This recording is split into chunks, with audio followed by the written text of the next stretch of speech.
We used to know things, Canada, and one of those things we used to know is that immigrants who are convicted of trafficking deadly opioids like fentanyl that kill thousands of Canadians each year should face deportation after serving their sentence. The objective of this deportation is clear: public safety.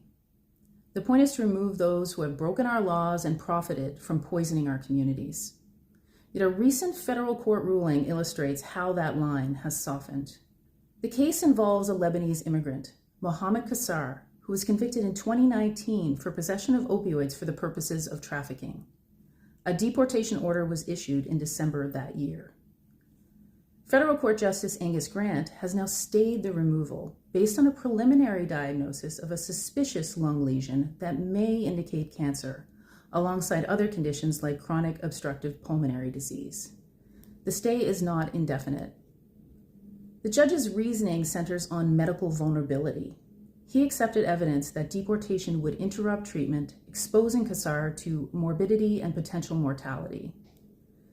The argument appears to rest on the assumption that equivalent, uninterrupted care would not be available in Lebanon based on news articles, reports, and analysis suggesting Lebanon's healthcare system in general is experiencing a crisis. But this raises a question of balance. Canada's system now weighs the potential health risks to a convicted opioid trafficker, risks tied to uncertain access abroad, against the immediate enforcement of a deportation order rooted in serious criminality.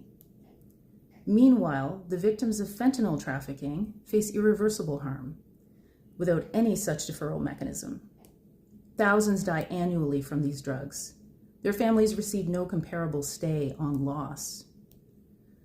This isn't a rejection of humanitarian medical considerations outright.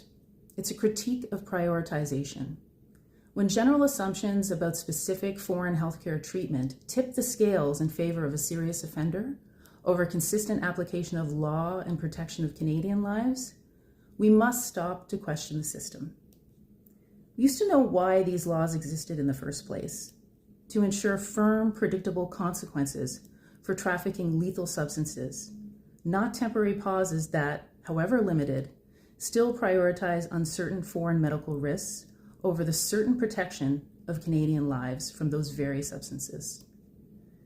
It's time we remember this, Canada, not to condemn anyone to death, but to fulfill our duty to protect our citizens from those who profit from their suffering.